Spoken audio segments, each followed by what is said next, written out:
Hello, in this video we're going to be talking about some intro ideas for nuclear reactions. We'll be talking about the exciting and crazy interchange between mass and energy that is the source of energy, say inside of the sun or inside of an atomic bomb. So here we go. This is topic 7.2. First up, we just have a couple new units to get into. We're looking at really small things, so we have some units for really small things. There's a unit for a really small amount of mass. It's called the atomic mass unit. The unified atomic mass unit. So we use lowercase u for this. The definition is a little wacky, but here you go. It's 1/12 of the rest mass of an unbound atom of carbon-12 in its nuclear and electron and ground state. Fun. All right. You do want to memorize this. This is another one that the IB will sometimes ask you about. 1/12 of the carbon-12. The idea is carbon-12 is 6 protons and 6 neutrons in its nucleus. And so this kind of gives us an average mass of a nucleon, of a proton and neutron, because we're kind of ignoring that the electrons have a really, really, really small mass in comparison. So this was just a convention we chose for fun. And so here it is. Here's the number for the size of the atomic mass unit. It's in the front of your data booklet. And you can think of it as, again, the average mass of a proton or a neutron. We will see that they do have slightly different masses, and we'll account for all that. But more or less, the atomic mass unit is just a really small amount of mass. There you go. It's 10 to the minus 27 kilograms. Teeny tiny. And that's, again, about how big, order of magnitude-wise, a proton and a neutron are. So we're going to be using unified atomic mass units. When you see a little u, that's what that means. So that's the first little unit. The second little unit is called the electron volt, and this is a small unit of energy. So here's a definition for this. An electron volt, we're going to use little e big V for this unit, meaning electron volt. And the definition is almost in the name. So it's equal to the work that would be done on an electron as it moves across a 1 volt potential difference. The thing about this, we want to think about our definition of the volt.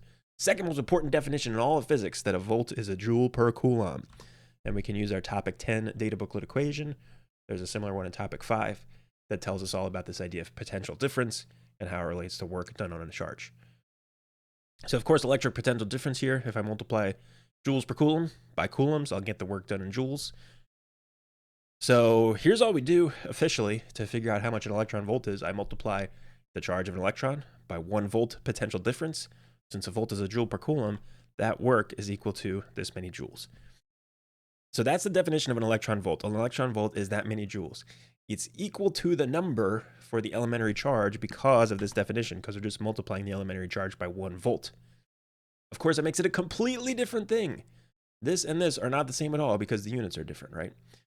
So this is the number of joules in an electron volt. You don't get this in the data booklet, but you do get the elementary charge. So you just got to remember an electron volt is a number of joules equal to the size of the elementary charge is the best way to remember that. But that's how big an electron volt is, and that's why. So there you go. We got a little tiny amount of energy and a little tiny amount of mass, so we can start having fun in the nuclear world. Okay, so lots of crazy things happen inside the nucleus. Here's the first idea. We know already that there is a force, a fundamental force holding the nucleons, the protons and neutrons, inside of a nucleus together called the strong nuclear force. Using one femtometer here, good old femtometer, that's 10 to the minus 15 meters. So if they're really close, like within the nucleus and really, really close to each other, they can pull on each other with this strong force. If for some crazy reason I wanted to pull apart the nucleus of an atom, if I had some protons and neutrons stuck together with a strong force, and I wanted to pull them apart, so I just got a proton by itself and a neutron by itself, well, that'd take a lot of work because this is no joke, a strong force. So it would take work to pull apart those protons and neutrons from each other. So we define an amount of energy holding the nucleus together called nuclear binding energy. So this is maybe a little bit of a backwards way to think of it, but this is kind of how we're going to define it. If you have, say, a proton and neutron stuck together and it takes me, 10 picojoules to pull them apart, then that's how much energy was binding them together. There must have been 10 picojoules holding them together. So the work that it would take to separate two nucleons that are bound by the strong force is equal to the energy that's binding them together. So again, in other words, however much work it takes for you to pull them apart, that must be how much energy there was binding them together. That's called nuclear binding energy. It's how much energy there is tied up in holding these two nucleons together with the strong force. So that's called nuclear binding energy. Here's the fun part. This crazy guy Einstein came along 100 years ago or so, and came up with a very famous equation. This is a consequence of relativity, which is a topic, an optional topic, that we won't study in depth, but we'll talk about certainly a good bit in the context of some of this nuclear stuff and some astrophysics stuff. But of course, you've heard of the equation E equals mc squared. You might even know a little bit about what that equation says. And what it says is insane. It says that energy and mass are really kind of the same thing. They're interchangeable. There's some kind of relationship between energy and mass. They're related by c, the speed of light. And Einstein showed with mathematical reasoning that this would be true. And we're going to look at how we see this in action inside of a nucleus. But here is the way that it's presented in the data booklet and the way that we'll think of it. If we do work, then, if there's a change in energy, there would, according to this equation, crazy as it might seem, be a change in mass. So this equation says crazy stuff like if I add energy to something, it increases mass. Think about how big c is, though, because c is the speed of light in a vacuum. So here's our equation from the data booklet 7.2. The deltas are important. So delta E means work. Yes, that's the definition of work, the change in energy. That's the most important definition ever in physics. Delta E is the work, how much the energy is changed by.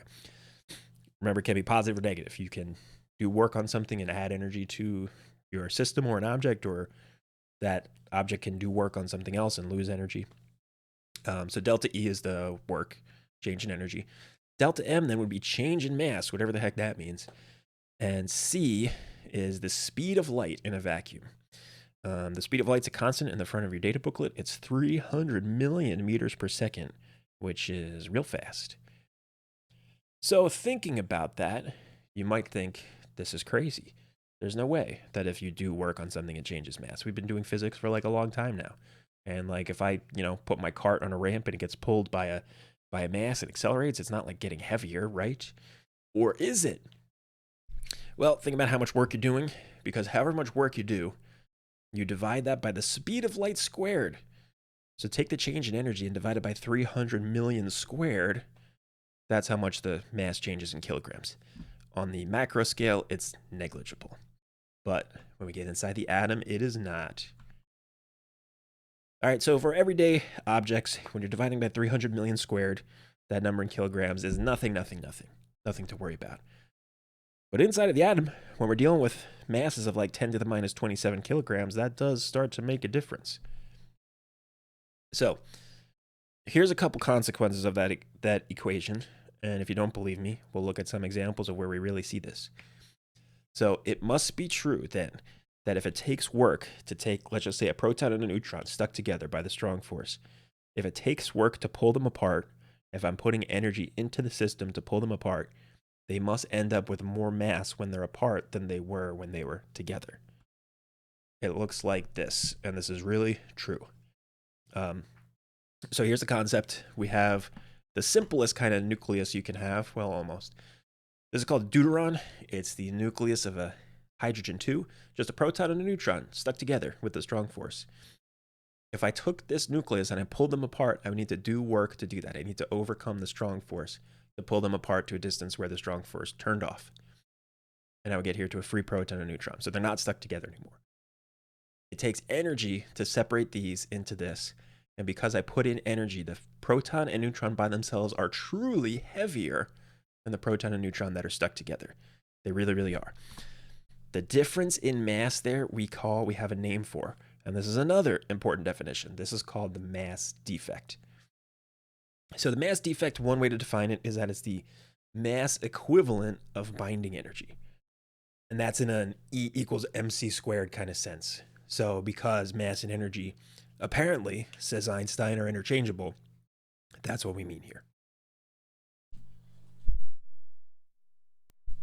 Okay. Um, the other way to think of it is mass defect. It means a difference, and so it's the difference in mass. Whoops. It's the difference in mass between. My thing is freaking out. It's the difference in mass between this guy and this guy. All right. So if I measure the mass of this here nucleus and I measure the mass of the components of the nucleus separated apart, they're different, and the difference between those two masses is called the mass defect. So again, we're just talking about delta M.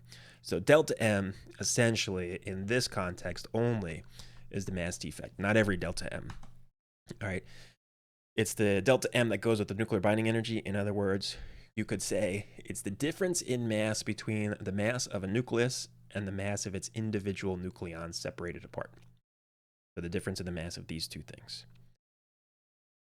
Okay, so that's called mass defect. So that's a lot of crazy ideas. So let's look at some in action. Just kidding. There's one more fun unit. So many fun units in this one. So binding energy we often refer to in mega electron volts, which is just 1,000,000 electron volts. So we have even one more weird unit of mass. This is going to seem crazy till you see it, and it's an example of physicists being lazy and just not wanting to do a bunch of conversions. So we came up with a unit of mass called mega electron volts per c squared, which is kind of crazy. In this unit, c squared is literally the speed of light. Well, c is the speed of light. So we're going to do masses in mega electron volts divided by the speed of light squared. So this equation says if I take mega electron volts, a unit of energy, and divide by c squared, I'll get a mass. We're keeping the c squared in the unit. This is actually the speed of light squared. This is the number 300 million, and to the -2 power. So this is another one in the data booklet. It's going to look weird until you see it a few times, and then you'll see why we do it. But there it is. All right, so that's one more thing you can do to convert between atomic mass units and this weird kooky unit, mega electron volts per c squared. Okay, now let's look at some. So here's an example, a real life example that we know about. There is the sun releases a whole bunch of energy, and it does so through nuclear fusion. Fusion being the smashing together of small nuclei or small particles to form a heavier particle and in turn release energy because of a change in mass. So here's how that works. One part of what's called the proton-proton process happening inside of the sun is a proton smashes into a proton and a neutron stuck together. So it's a proton and a deuterium nucleus, aka a deuteron, that smash together and form helium-3. So one proton smashes into a proton and a neutron and ended up with two protons and a neutron all stuck together. So we can use this idea of mass defect and change in mass and all of this to solve this problem, calculate the energy release as a result of this reaction. We'll be given any masses we need, such as hydrogen-2 is not one that you need to know. There you go. That's how much a hydrogen-2 nucleus weighs. Helium-3 nucleus weighs this much, 3.016029 atomic mass units. This is the one time where we're going to have like a lot of precision to deal with because, these, even at the atomic mass unit scale, these changes in mass are really small. And so we're going to be carrying this out almost always to 6 decimal places. So be really mindful of your sig figs here. These have 7 sig figs. So you really got to watch the sig figs in your calculator work with these. Okay, we do need more. And so to get the more, you're going to go to the front of your data booklet. This is a section in your data booklet you're going to use a whole lot all through nuclear physics stuff. Here's all the numbers you need. You got the masses of electrons, protons, neutrons, and that definition of a unified atomic mass unit. So we're mostly going to be using these numbers in the middle. The atomic mass unit numbers are the ones we'll typically stick with for these kinds of problems, at least. So every electron weighs this much. Every proton has this much mass. Every neutron has this much mass. Right? You can see the neutrons are a little heavier than the protons. Interesting. We might get to why. All right, and you can see an electron is way, way, way less massive than a proton and a neutron. Okay, so we're going to use those as we solve this problem. Here's what we want to do. We're going to write some nuclear reactions. We'll get into some more details of how we write these as we go. But here's the idea. It's what I start with on the left and what I end up with on the right. So I do indeed have products and reactants and all that good stuff. But I got a proton and a hydrogen-2 that smash together and form a helium-3. This is the idea. What I need to do is figure out how much the mass, what's the change in mass situation here. So I'm just going to tally up. All you do with all these problems is you tally up the mass on the left side, tally up the mass on the right side, and that tells you something about how much energy, what kind of energy change you have in the problem. So there's my mass of a proton from the front of the data booklet. There's the hydrogen 2 mass I was given. There's the helium 3 mass I was given.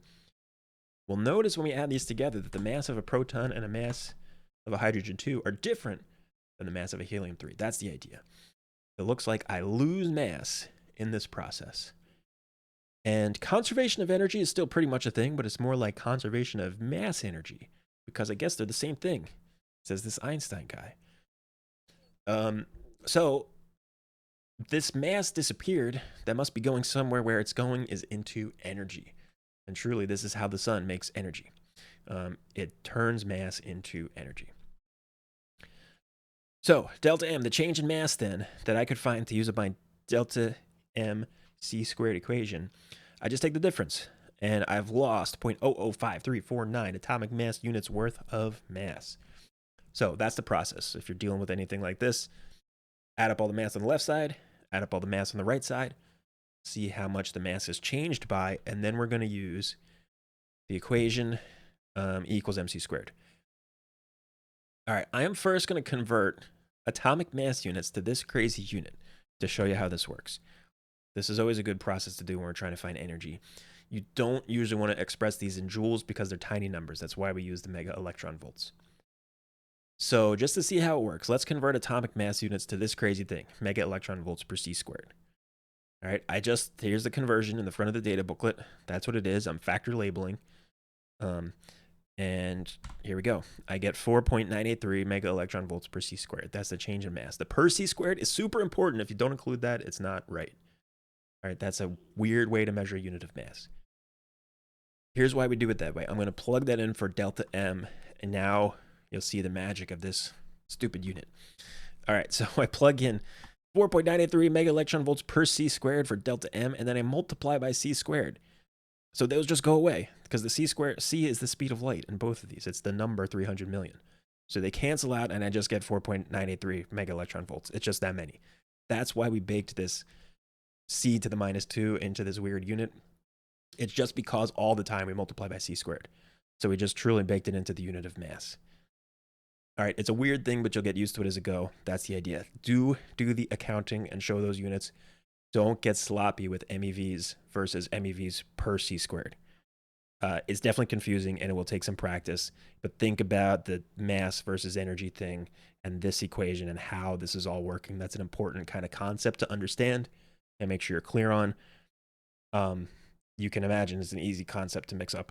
They'll even ask on the paper one, sometimes they'll say, which of the following is unit of mass? And they'll give you this, and they'll give you this, and some other stuff. So you got to know the difference between this unit and this unit. All right, but there you go, 4.983, about 5 million electron volts just from one little hydrogen and helium, hydrogen and proton rather, smashing together to make a helium. That happens over and over and over again inside of the sun to create an enormous amount of energy, all of the energy we use on Earth, basically, and way, way, way more. So that's the idea of fusion. Some other things we can think about, we're just going to look at one more sort of example. There's all kinds of different nuclear reactions that happen, some very complicated, some more simple, but really there's two options. You have products and reactants, so things that go into the things that, smash together or break apart, and things that you end up with at the end. So think of reactants as before, products as after. If you end up with more mass than you start with, then the difference is going to be in kinetic energy. So this first example, let's say if you have a nuclear reaction where the mass of the products, the things you make, is less than the mass of the reactants, you release energy. That's the example we just looked at. And what happens there, that energy, that 5 million electron volts or so, is kinetic energy. All right, the helium is now flying and zipping around really fast. And in some cases, you have the opposite. So if the mass of the products is greater than the mass of the reactants, which can happen, think about how this would happen. You must have to put energy in for that to work, because again, this whole idea of mass/energy is conserved is true. So we might see something like this. Here's a nuclear reaction. You can bombard a nitrogen nucleus with an alpha particle. So 2 protons and 2 neutrons smash into a nucleus that's 7 protons and 7 neutrons. And here's the reaction that happens. This part's kind of just for fun, but for a moment you get this unstable fluorine, and then that fluorine might kick off a proton and turn into oxygen 17. But here's the idea. We did the tallying ahead of time and said, all right, the nitrogen 14 and the alpha particle will have a mass this much together, 18.005670. And over here, it's 18.006955. It went up, it increased. So the only way for this to happen is for the alpha particle to come in pretty hot, to come in with some extra kinetic energy. It's not going to do this reaction if it doesn't have enough energy to make that extra mass, because truly the extra energy of the alpha particle is what turns into the mass of the extra mass of the oxygen and proton compared to the nitrogen alpha particle. So it's truly the interchange between mass and energy that we're seeing in all of these nuclear reactions. So how much kinetic energy? See if you can use that concept and pause this and try this out. How much kinetic energy does that alpha particle need to have? Go ahead, give it a shot. Okay, how'd you do? Let's see. All you got to do is look at the change in mass. So take the difference in mass of what I started with and ended with, convert it to this crazy unit. It's 1.197 mega electron volts per c squared. Now I plugged it into E equals mc squared. That's my m. I multiply it by c squared, which makes it just MEVs. Now I get energy. So that's the idea. That's it. It's got to have 1.197 million electron volts of energy, because that much energy is how much would turn into the extra mass. It's all about this equation, E equals mc squared. Really, delta E equals delta mc squared. And the last thing to think about is, what if it came in with more kinetic energy? What would happen? Think about that. What would happen if it had even more energy than that? And typically what will happen is those things will just go flying off with a higher energy. So the reactants will have a higher kinetic energy at the end. So there's problems that you'll see like that too, where you'll have an initial thing and a starting thing, and you got to figure out how much kinetic energy the product started with, or how much kinetic energy the reactants had, or some combination of both. These things can come in with initial and final amounts of kinetic energy, as well as differences in mass. So just try to approach these problems conceptually. It'll take some practice, but you're thinking about the change in mass. You're thinking about how that translates in delta E equals delta mc squared. And you're also thinking about if there's any additional energy happening, like things flying around, moving quickly. All right. That is certainly plenty for right now. So we'll pick up next time with some more details on fusion and fission. Until then, you can have fun with all these new units in E equals mc squared.